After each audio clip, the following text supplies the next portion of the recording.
When we're young, we have an amazing, positive outlook about how great life is going to be, but somewhere along the line, we forget to dream and end up settling. Join Up Dots features amazing people who refuse to give up and chose to go after their dreams.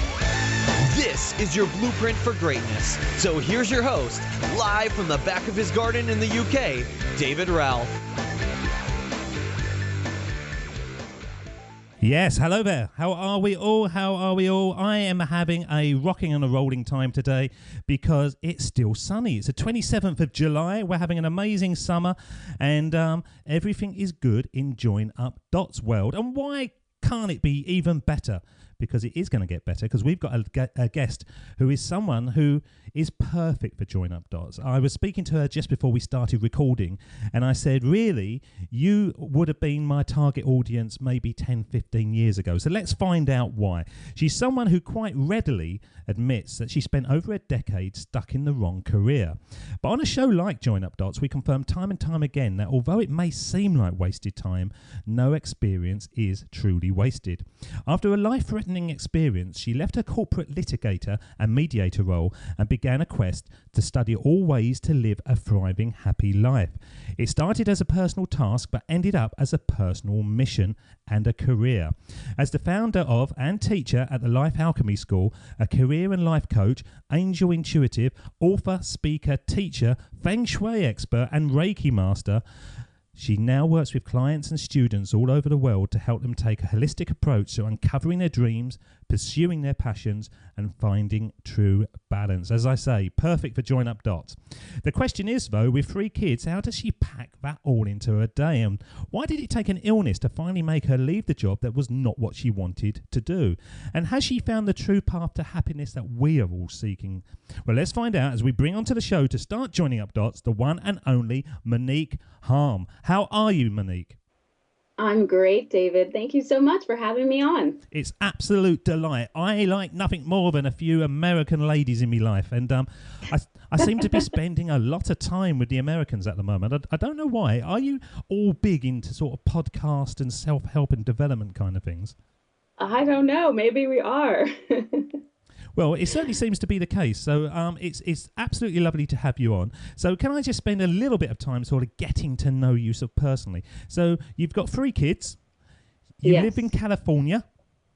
I live in Los Angeles. Okay. And is it the sort of the hub of Los Angeles for our sort of guests who haven't been to LA?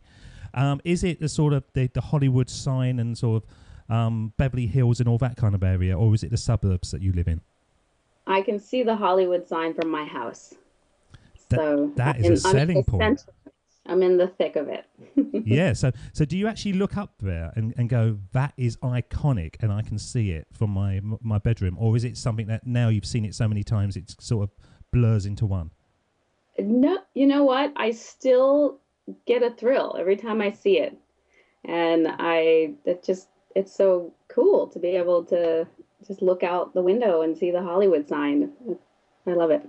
Did you ever go up to the hills and sort of run around? Because it's right on a sort of crest, isn't it? And you can sort of jog around the top and keep fit up there. You can. I was actually hiking there today with one of my best friends, just this morning. So I do that often. And what is it that it gives you, that ability of freedom, or is it just the fitness? You know, when you're up there and you're looking down over LA, it must be invigorating for so many different reasons. But what does it actually give you? Well, it is invigorating for so many different reasons. First, I love to combine friend time with hiking or walking along the beach, so whenever I can, just because, as you were saying, I do a lot of things and I have 3 kids. So in terms of multitasking, I try to join up friends with exercise whenever possible. And so this quality time, I just love that ability to go into the hills, in nature with my friends, catch up with them. And the fact that I'm surrounded by this beautiful scenery, it just makes it that much better. Have you ever seen a mountain lion? I have seen coyotes. but I haven't seen a mountain lion. Because you get those up there, don't you? That sort of running around and. Yeah, we do. Not mountain lions are a little rare, but we have a bunch of coyotes, and I've seen deer and all sorts of fun things up there. And a lot of ladies have had too much plastic surgery, I bet you. Not me. Yeah, I can see you're natural. But I'm very part of my son is an actor, and he's actually in a movie that's just come out called Earth to Echo, and he stars in that. And so because he's 15, and that's his career, and as a 15-year-old, parents need to be around all the time. That has become our life a little bit. So we are really in the Hollywood thick of things a bit through him. So who have you seen? Drop some names. Make it all glamorous. Who have we seen? Well, at a lot of people. He's worked with James Franco. He's done a couple movies with him, and we've also seen just at his premieres Bradley Cooper. I'm trying to think of terms of people that we've had more than we've just passingly seen, but you see people in different roles all the time, and it's sort of funny being at the gym and seeing somebody, or at the grocery store and Jane Lynch is in front of you in line. So there are lots of celebrity sightings, I guess. More than a coyote and a mountain lion, I imagine. Yeah, I've seen more celebrities than coyotes. Probably a good thing. So let's start getting into the nitty gritty of this, because as I was saying in the introduction, your life is really a key. It's key to the Join Up Dots ethos, really, because you did spend so much of your earlier life in a job that really didn't fulfill you. Now, you're not alone. So many people have done that. I've done that as well. But was it a path that was expected of you, or was it a path that you took because it was a family path, or was it just for the money? Why did you originally go into the litigator and the sort of legal role? I was always a really good student growing up. I had this very set path. I wanted to be successful, and I had a very narrow idea of what success was. So in my family and in my worldview, being successful meant being a doctor or a lawyer or an engineer or possibly a professor. But that was pretty much the gamut of what success could be. And so I went to a good university and was trying to figure out, okay, what am I going to do? I actually started off on the medical path. I was going to be a doctor, and I didn't like my science classes that much. So I became an arts. I was an English major in communications, and I was doing debate, and I thought, okay, well, I'm an English major. I don't want to be an English professor. I guess I'll be a lawyer. And because that was the only option that felt like it was realistic for me. And I did very well on my LSAT, and I got into a great law school. But as soon as I got into law school, I knew, there was a part of me that knew that this was not the right thing for me. I remember my first semester of school, I started having these horrible stomach pains. And I went to the clinic at school, and the doctor examined me and asked me some questions. And after a moment, he said, okay, well, sounds like you're suffering from law school.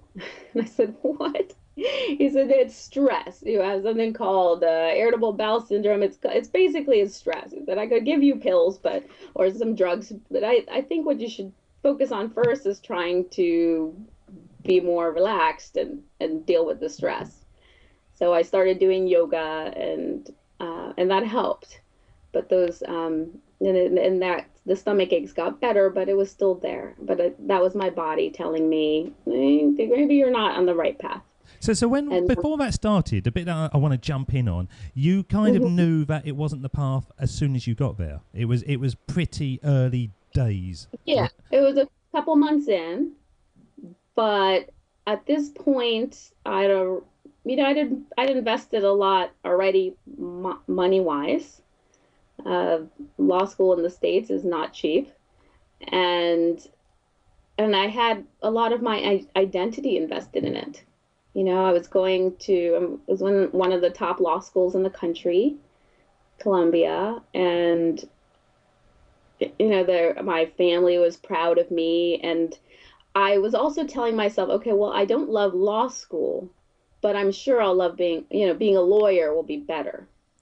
So I was able to convince myself, this is just temporary. It's just 3 years.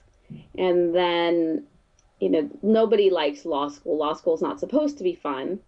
And then but when I'm actually a lawyer, it'll be a lot better. So that's how I convinced myself to stay the course. Well, was it more than a bit of parental pressure, i.e., all of us want to make our parents proud, don't we? And all of us want to do things that the parents will look at and go, that's my daughter, she's a lawyer, she's doing great stuff. Was there any of that kind of vibe going on with your mum and dad? You know what's funny? My parents, especially my mom, was very disappointed that I didn't want to be a doctor. So being a lawyer was sort of my rebellious thing. There are a lot of doctors in my family, and she had all of her, my uncles, a lot of them are doctors. She had all of my uncles calling me saying, you can take my practice when I retire. You can, but I don't like science. I don't really enjoy this subject matter. And they relented. But so I wasn't necessarily getting pressure to be a lawyer, though there was always this unstated, the unstated pressure that I would go get through university and grad school, and I would be professionally successful within that narrow window of what that means. So what your mum was doing, really, she was saying, there's an environment that I'm comfortable with because I've been around it for a long time. By you going off and going into a similar environment, ultimately I'm protecting you because I know it's all right already, because so many people that I love and I care for have come out the other end and are doing very well for themselves. So it was a kind of protection thing that she wanted, wasn't it? Yeah.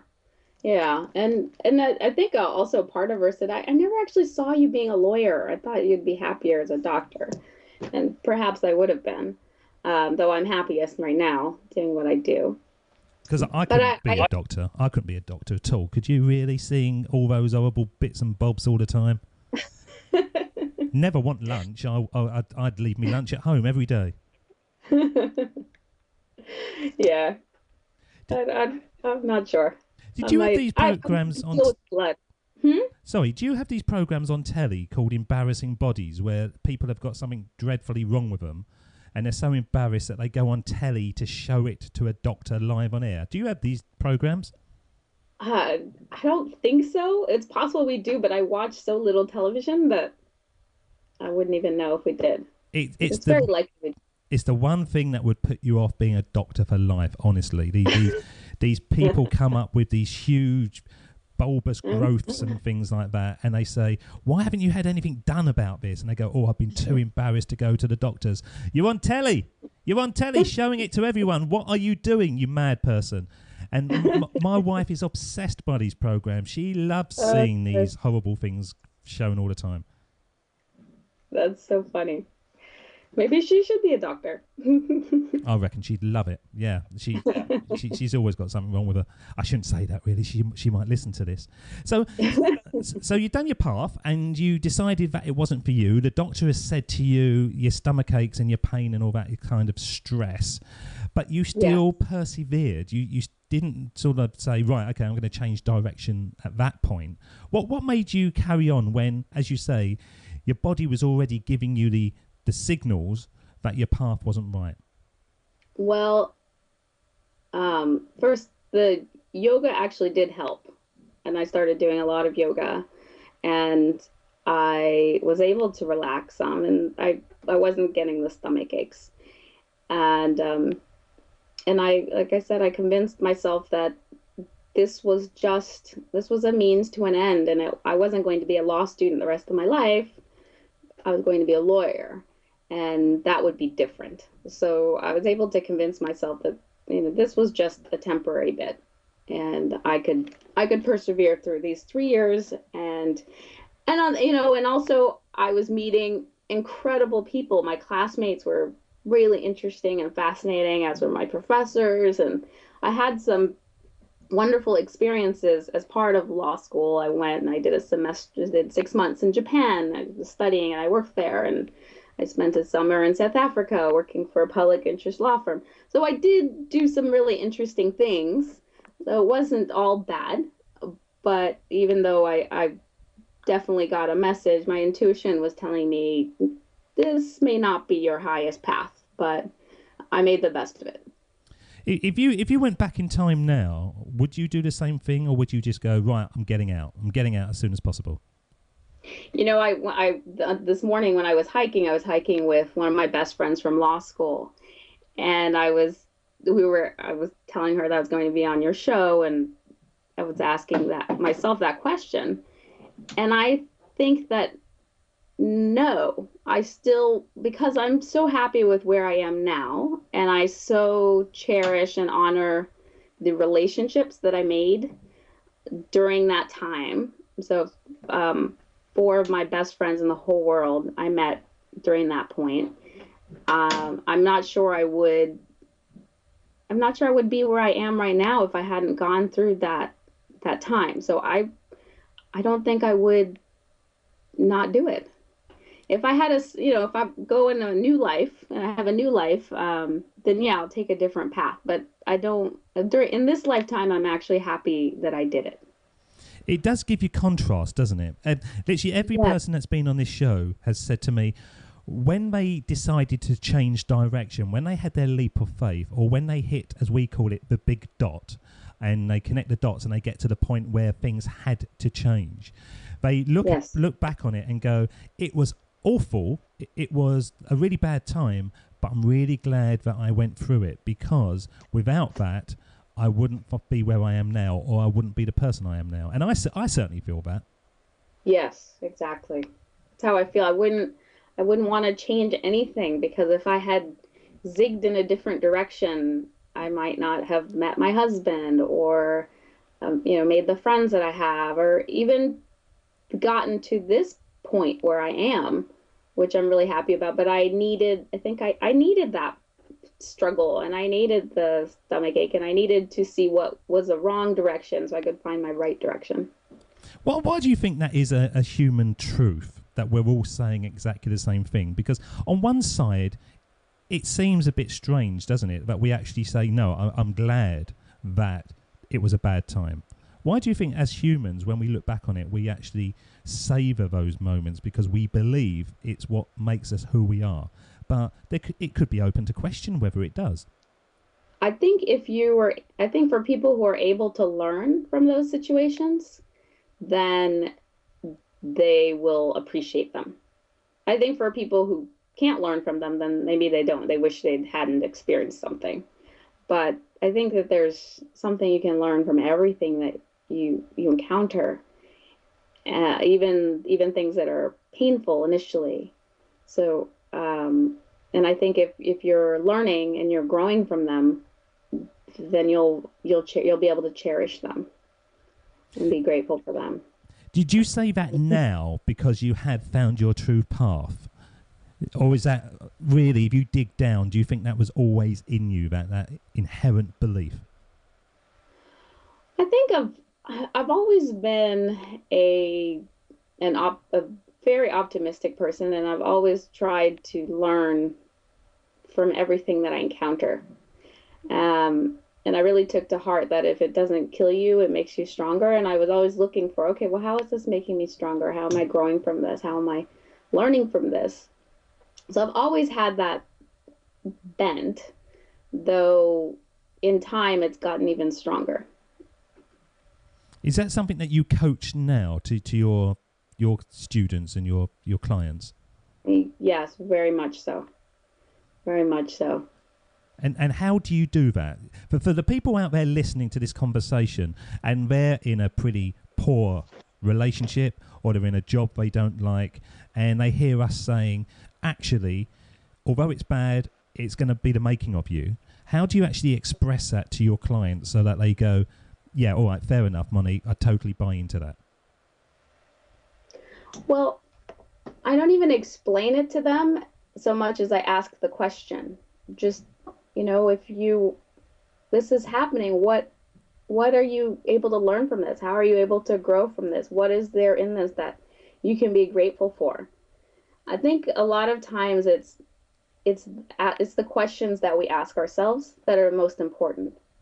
Not to, that it's the stories, we all have, there's a series of facts, but it's the stories that we put around those facts that really dictate how we view life. So when you have an experience and the story is about how you're a victim, how you were, you're treated badly, how everything's against you. If that's the story, then you're going to have a really different opinion about what happens than those facts. And if your story is about, I created this, I'm growing from this, I'm learning from this, I'm using this as a stepping stone, I'm able to use this and leap from this. There's no such thing as failure or wrong path. It's just feedback. And so if you can shift, so I help my clients shift their stories around what's happening. I do that through asking them different questions that they might not be asking themselves. Instead of a question, they might be asking themselves a question, why me? Why is everyone against me? Why is my life not working? You're going to have very different answers and very different results with those questions versus these other more empowering questions. Because a lot of people like the negative stories, don't they? They're the juicy ones. They're the ones that keep them in victim mode, and they're the ones that at the coffee machine in the office, they're moaning and groaning about the situation that they're in because they can express it to an audience who's listening to their misery.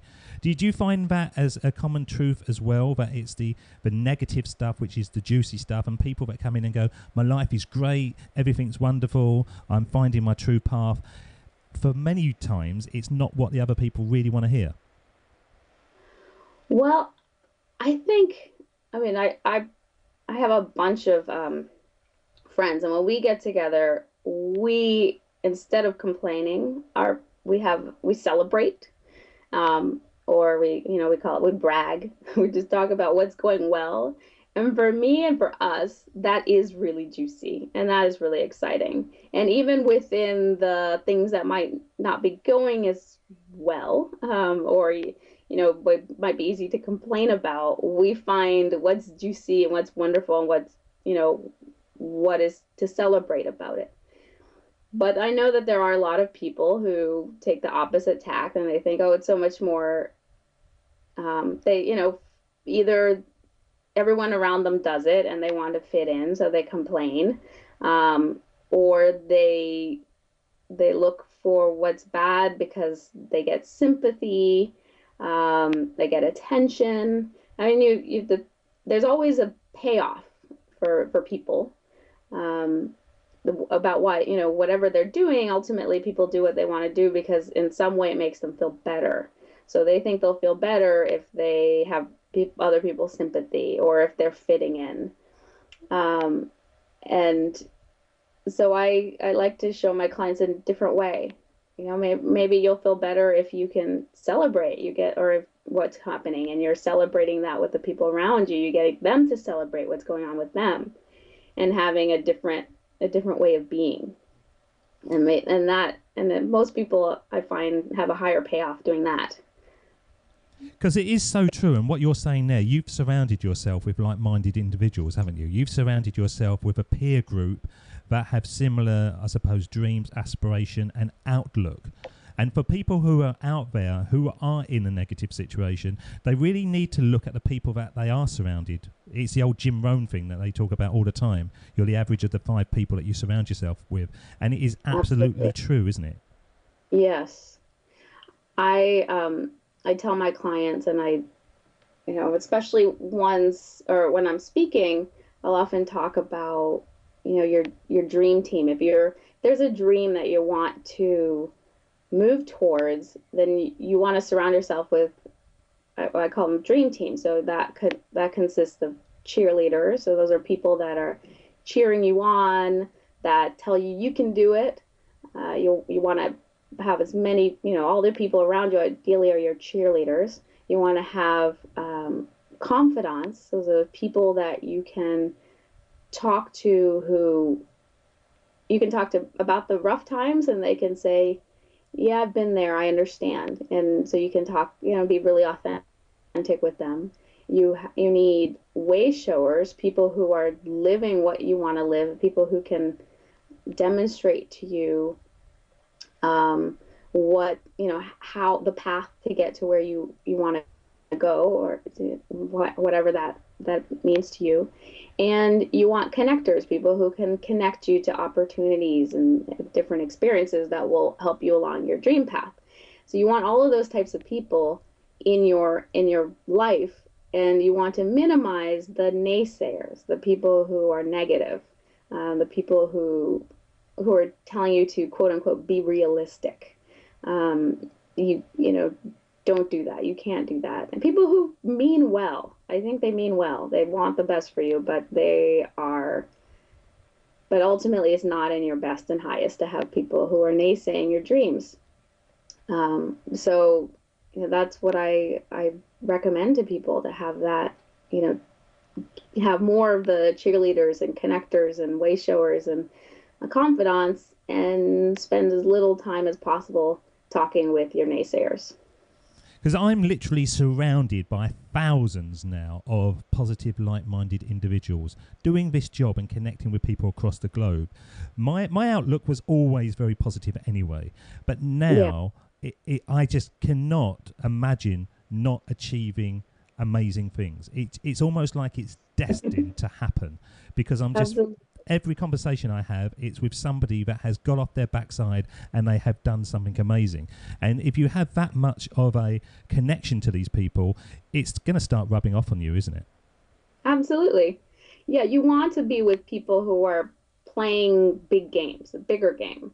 I think it's, I heard the saying that, if you're the smartest, most successful person in your tribe, you need a new tribe. I mean, you want to be with people who are inspiring you to bigger and better things, people who are supporting you as much as possible. And I feel incredibly grateful that I'm surrounded by people like that too. I really can't think of anyone who's in my life that is a naysayer, that's a complainer, that's a whiner. I don't have them in my life anymore. I just have people who are really excited about what they're doing and where they're going, and positive. It's a good place to be. It really is. But when you was back in sort of litigator mode, there must have been a lot of those naysayers. There must be people that were sort of anchoring you due to their lack of dreaming, I suppose, or their love of reality. And I imagine in the sort of law world, it is all based on reality, isn't it? Because you can't really be a dreamer in that environment, or can you? It's very challenging, especially in the big law firms like I worked in. And there was, just to tell you a little bit about my story, I had, I got through law school and I ended up working in this big law firm, and those stomach aches came back, but I was too busy to do anything about them. And eventually I had an appendicitis and my appendix ruptured, and I ended up in the hospital. And when I was admitted to the hospital, the doctor told me that I'd be there a few days. I ended up being in the hospital for 9 days. And he told me I'd have at least 30 days at home afterwards to recover. I remember it was a Tuesday morning, and my first thought was, oh, thank God I don't have to go to work. he might as well have told me that I won a vacation, because I felt so much relief from not having to go into the office. That's how miserable I was, that this excruciating, life-threatening illness was better than being at work. And what's really sad is that some of my coworkers came to visit me, and they were jealous. And we started joking about, what organs they might be able to get rid of so that they could have time off of work too. It's like, do you need a gallbladder? I don't know. Let's get maybe you should get them on that embarrassing bodies program and then whip out disgusting stuff all the time. But there wasn't anything wrong with them, but they were jealous that I got to have this break, and they didn't. And I had other friends. I had another friend who was a lawyer. She told me that she would drive to work wishing to get into an accident just bad enough so that she would never have to work again, but not so bad, that it would kill her, or she'd be incapacitated. It was kind of sick how miserable we were, but also how stuck we felt, that we were thinking, oh gosh, you have to get into an accident or lose, have a life-threatening illness, lose some body parts so that you can get a break from this. And that was the biggest aha for me when I realized that I was happier in the hospital than at work. I realized that this was not sustainable. So what did you do? What did you do when you had that realization? Well, a few things, because I really didn't know what to do, because I was doing what everyone had told me my whole life would make me successful and happy. I had gone to college and law school, and I was in the biggest law firm in the state. I was, very prestigious, making six figures. I should have been, deliriously happy. And I was so miserable, but I really didn't know what else to do. And a few things came into my life at that time, literally were handed to me in the hospital, that changed my life. One was, I received the book, The Artist Way by Julia Cameron. Have you heard of that book, David? I haven't read it, but I've heard about it from about 6 people in about the last 2 weeks, funnily enough. Okay, well, that's a sign that you're meant to get it. The universe keeps telling you something. Pay attention. But somebody handed me that book, and I had 30 days at home where I didn't have to work, and I had a lot of free time, so I started working on it. It's a bit like it's basically a 12-step program for artistic recovery, somewhat spiritual, and you work on it over 12 weeks. And I started doing it, because what else was I supposed to do? And it called to me. So I started doing it, and I realized that that I had some creativity. I'd never thought of myself as being at all creative. But beyond that, it helped me think in really different ways. And before I knew it, I got an offer to go to Argentina for a year as a visiting scholar. At first, the offer came in, and I said, oh no, I can't do that, leave law, and I'm on this path. And I thought about it overnight. I go, what am I thinking? It's like, I hate this path.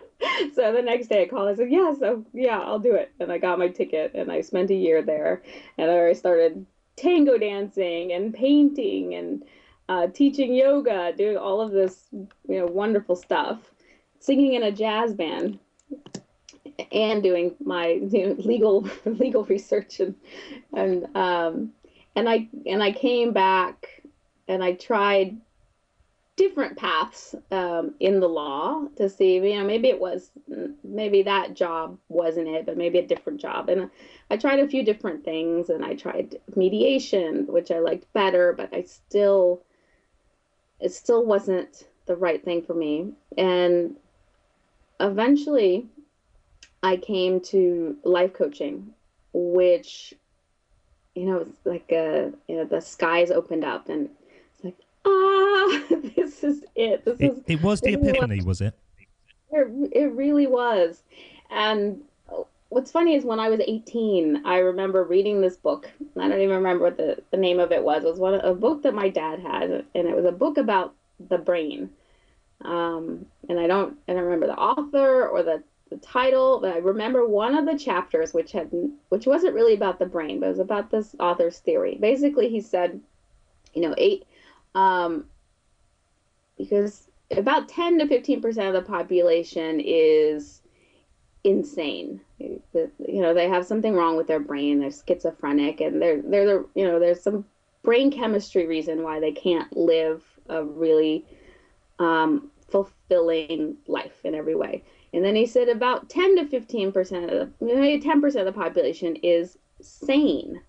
So they're ones that in every way are living lives that they love. They have wonderful relationships and jobs or careers that fuel them. They feel like they're part of they feel like they're making a difference in the world, even though it's not that they have zero problems, but they really really enjoy their lives in every way, because these people are sane. And then he said there's 70% of the population, 70 to 80% of the population that's unsane.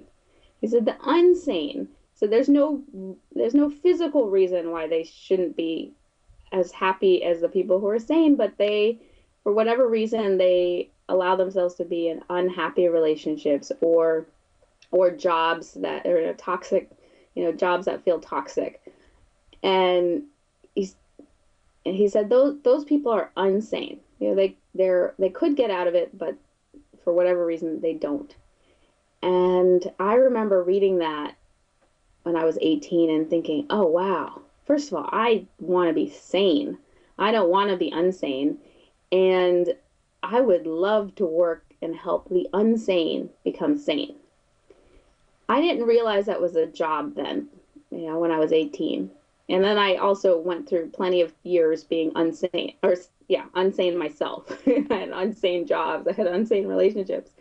But I was always trying to be sane. And, which for me is, sane seems so, such a little word. Feels very mundane, but it's powerful though, isn't it? But living this life that's in every way is, makes you happy. And, eventually I got there, and then I found out about life coaching, and I realized, oh my gosh, this is a job where I get to help the unsane become sane. This was it. Well, I'm going to stop you there, because I have got so many questions that all the time I was thinking, I need to say something. First of all, I want to play this little speech. It's not the Steve Jobs one that we normally do. This is something else. And I don't know if you've heard this, but this is the great Jim Carrey. And Jim Carrey said this recently on for a commencement for university. And I just want to play this because this is amazingly powerful, and I think it says exactly what you're saying about the sane and the unsane. This is Jim Carrey. My father could have been a great comedian, but he didn't believe that was possible for him. And so he made a conservative choice. Instead, he got a safe job as an accountant. And when I was 12 years old, he was let go from that safe job. And our family had to do whatever we could to survive. I learned many great lessons from my father, not the least of which was that you can fail at what you don't want. So you might as well take a chance on doing what you love. That says it all, doesn't it? Yeah, absolutely. And we do. We only have one life. And so it's total madness. And, I'm not preaching to the converted, I've only just found this path myself. And for years and years and years, people would say to me, what do you want to do for a living? I didn't know. I could list loads of things that I didn't want to do because I've done them and I didn't like them. But actually my true path, the true thing that lit me up inside, was always bubbling under the surface, but I didn't have an avenue to sort of blast it out. It was very small scale, and now I've got the ability to blast it out to the world, and it is so empowering. And the thing that's come out of it, Monick, and the thing that I just want to touch on before we play Steve Jobs, is the tagline to the show is connecting our past to build our future. And one of the things that has come out time and time and time again is that if we look what we're doing now, the thing that we love doing, the thing that lights us up, the things that we say are unique to ourselves, they are our path. If we go right back to when we were 5-year-olds or very small children, pretty much the things that lit us up then were exactly the same thing. So I bet when you was a little girl, you loved caring for people or making people happy or all the kind of things that you're doing now. And somewhere along the line, you forgot it and you went off into a career because it was an expected route. It was the responsibility. But I'm finding it out all the time now that where we get that phrase, find your passion, we actually all know our passion, but we've just forgotten it. Yes. Or we don't trust that it will support us. That's true as well, because you kind of think, well, I used to play at doing that. How can I build a career around that? But there's so many, once again, avenues. You've got the online, which is so powerful, where you can have that tiny little idea and blast it across the globe and suddenly make a living for yourself because you're just touching a market which is bigger than you can possibly perceive. I was speaking to a lady the other day, and she's on episode 62. I might be wrong on that, but Liz Cortez, and she was a gym instructor, and she suddenly realized that she was a great gym instructor but a bad businesswoman. So she didn't want to run the business, but she liked doing the gym side, and so she found a way of actually doing that, taking a lot of the hassles away, and by recording herself doing her classes online, she once again blasted to clients in every corner of the world, and she absolutely loves it. But she found a situation that she thought I'd be good at, didn't quite work for her, but she morphed it into something else, and then bang, it's powerful. Yeah. It's good, isn't it, when it all comes together? It is. It takes a while sometimes. Well, it does. It does. It's so beautiful. But it's there for everyone, isn't it? It might take a while. Absolutely. But you've got to become aware, first of all. You've got to start looking around, and you've got to start saying, no, my situation is not making me happy. I'm going to do something about it. And once you start to take that responsibility and start to create your own environment, then you've got more than a half chance. I think you've got a very good chance to have the life you want. Because once you get that round you, once you get that peer group, once you get that positivity, once you get that focus, I honestly don't think it's that hard. I think it's because we're so stuck in a situation, we're so surrounded by kind of career mud, it's just too much effort to get ourselves going. But once you actually pull yourself out of mud, you actually can run around quite easily. It's the getting yourself out, which is the hard bit. Yeah, it's the getting unstuck. And that's mostly what I work on with my clients, just helping them get out of their own way. Because I think that's really, it's ourselves that are in the way, and our beliefs and our limiting beliefs about what we can do to be successful and what it means to be happy and how we can get there, or that or leaving something that's comfortable or not even that comfortable, but at least it's the devil they know. And so that's a lot of what I do with my clients, is help them get unstuck and help them moving towards where they're meant to be, where they feel like they're thriving. I'm going to bring on Steve Jobs now, because I think it's a perfect segue to this. It's about having faith in yourself, trusting yourself, and trying different things. And maybe it won't work first of all, but when you look back and you join up the dots, you can see your path. So this is Steve Jobs, and then we're going to just talk about it afterwards. Of course, it was impossible to connect the dots looking forward when I was in college, but it was very, very clear looking backwards 10 years later. Again, you can't connect the dots looking forward. You can only connect them looking backwards. So you have to trust that the dots will somehow connect in your future. You have to trust in something, your gut, destiny, life, karma, whatever. Because believing that the dots will connect down the road will give you the confidence to follow your heart, even when it leads you off the well-worn path. And that will make all the difference. Is following your heart a good thing, or is it actually a bad thing? Or where is the true path found? Is it within the heart or in the head? Oh, absolutely, within your heart, your intuition. I am such a big proponent of helping people connect to their intuitive guidance.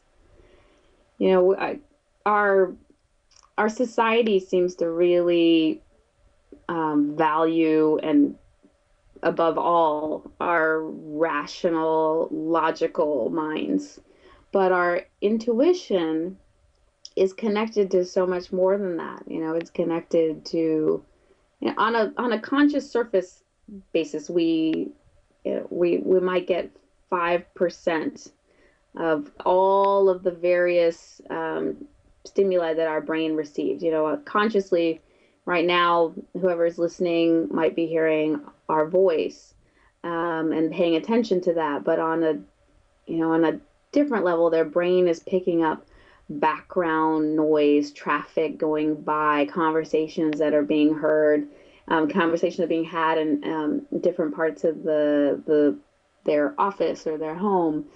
There's you know, temperature changes. Your brain is picking up all of that, and all of that, it becomes part of your intuitive guidance, as well as something much more. I think your intuition is connected to a universal flow, and this intuition, which people will think of it in terms of their heart or their gut, or their, you know, they just are this knowing, or you know, the little still small voice. I think it'll always guide you in the right direction.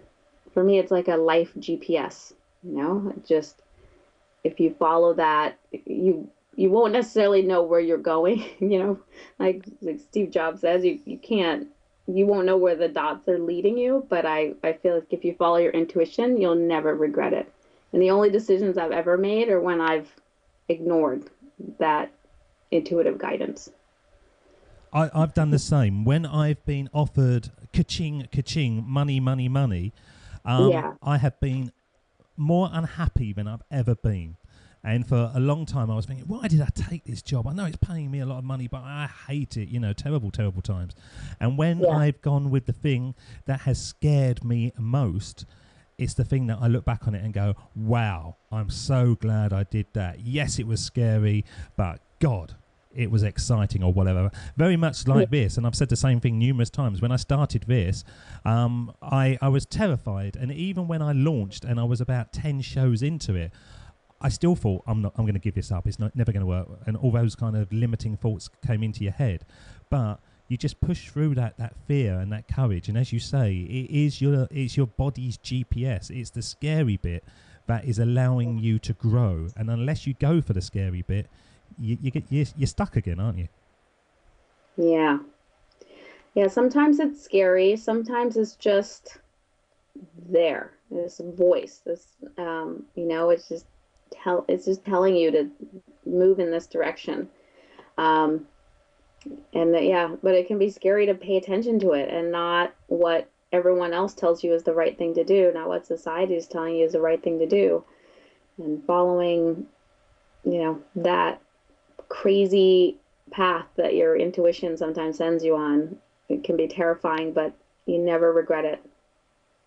Did you really truly believe that? You never regret it? I truly believe that if you're following your intuitive guidance, I think you'll never regret it. I think, and I like I said, the only decisions I've made that I've regretted are decisions where my intuition was telling me no and I went anyway. Those are the only things I've ever regretted. I've never regretted following my intuition. It's amazing, isn't it? It's in us. It's in us. We all need to just pay more attention to what our bodies are saying. Yes. Yeah. Well, absolutely. Just before the end of the show, I've got one question I want to ask you before I put you on the sermon on the mic, and we send you back in time to have a chat with your younger self. But on your day-to-day life at the moment, as we said in the introduction, you've got so much on your plate. But what is the thing that you actually go, yes, that's actually my core essence? My core essence. I think, well, there's it's learning and teaching. There are certain things, and creating, being creative. Like I said, I didn't feel I was creative, and then I got this artist way, and I discovered there's an artist in me, and a designer.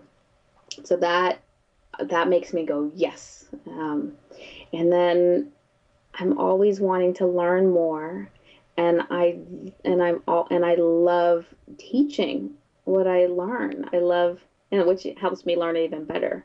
But there's this, I get into this place, this zone, the coaching, and I feel this joy that permeates my whole body, and I love it. Those are the biggest yeses for me in my life right now, as well as the love of my family. It's a pretty good place to be Monick at the moment, I imagine. Oh my gosh. When I look back on where I was, if you had to ask me on a scale of 1 to 10 how I felt when I was in that hospital bed, in terms of where my life was, I would have probably been at a 2, maybe a -1. I don't know, it was pretty low. And now I feel like I live a 10 plus, and I'm so grateful. I feel like my life is 100% sane in that way. I'm incredibly grateful. And was that your big dot, the appendicitis? Was that the changing part of your life? It was a main one. Yeah. I mean, that being in that hospital bed was a low point, but it was kind of like the low point, and when you're jumping on a trampoline, and then that just helped me jump off from there. And it really helped me see that, what society had said would make me happy and be successful wasn't the answer for me. And that allowed me the freedom to find my own answer. And I think that was really where the starting point of for being able to ask the right questions and look for the right things. Well, I love the fact that you found your path. I think it's inspiring for so many people out there trying to find their own as well. And I know there's somebody that is looking for their path, and that's the young Monick. So let's send you back in time on the Sermon and the Mic to have a one-on-one with your younger self. And if you did meet her, what age would you choose? Would it be the 5-year-old? Would it be the one in university, the one going through law school? So this is the Sermon on the Mic.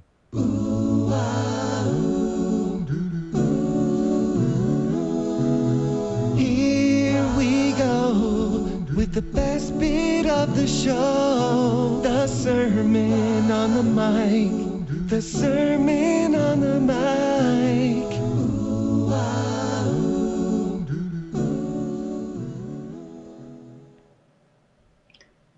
Hello, young Monick. I'm so happy to be able to talk to you. Now, as you look forward in your life, you're 20 years old right now. I want to tell you, first of all, keep going. You're going to have the funnest ride. There'll be down times for sure, but you're also going to have so much fun. And always do the thing that's fun. At this point, you're deciding that you're going to do the things that scare you. And so you will go to South Africa and Japan and France and backpacking through Southeast Asia. And you will go and you'll live in different places, and you'll do these things because they scare you. And I want to tell you that, yes, do that. Do everything that scares you. And remember, the only thing to fear is fear itself. So when you're deciding, do I skydive? Do I bungee jump? Do I go on that crazy adventure?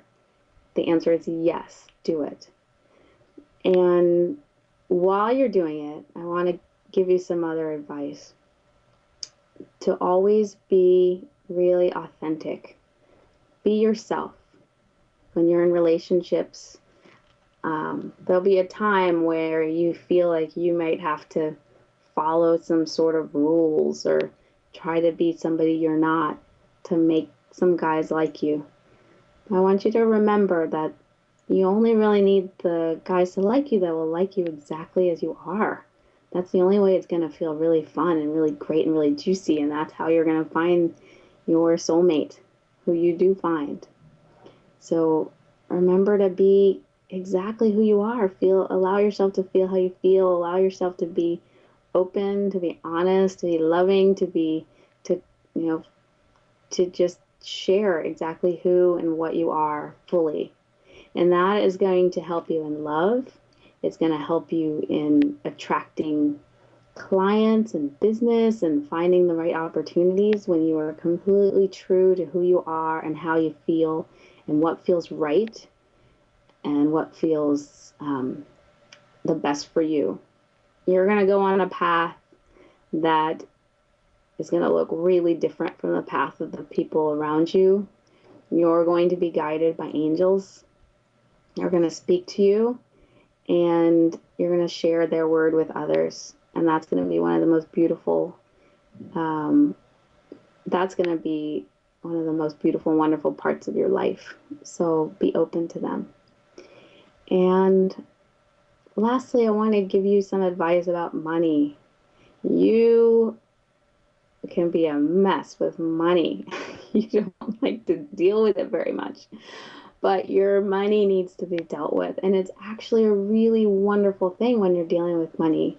I know you have a fear about money, and you think that dealing with money is very stressful because that's how our parents were.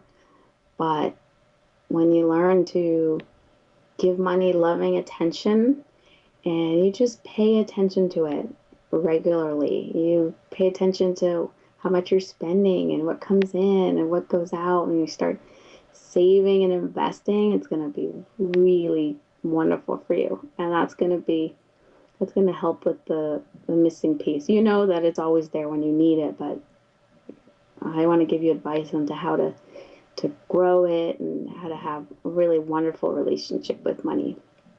Monick, I'm going to play that to my daughters and my wife. I think if anyone needs that bit of advice, it's going to be my lot, because hey, I think all women need that. How can people who have been listening in connect with you? A wonderful way to connect with me is on Facebook. I have a website, lifealchemyschool.com, but I'm on Facebook, Life Alchemy School, and that's a great way to connect with me as well. And you can email me at lifealchemyschool, all one word, @gmail.com, and I would love to hear from you. Well, I'm sure you're going to get loads of people dropping you a line, because you've been an absolute inspiration. You've been so open and generous. And from the bottom of my heart, thank you so much for spending time with us today, joining up those dots of your life. And please come back again when you have more dots to join up, because I really do believe that by joining up the dots and connecting our pasts is the best way to build our futures. Monick, thank you so much. Thank you so much, David. David doesn't want you to become a faded version of the brilliant self you were once to become. So he's put together an amazing guide for you called the 8 Pieces of Advice That Every Successful Entrepreneur Practices, including the 2 that changed his life. Head over to joinupdots.com to download this amazing guide for free, and we'll see you tomorrow on Join Up Dots.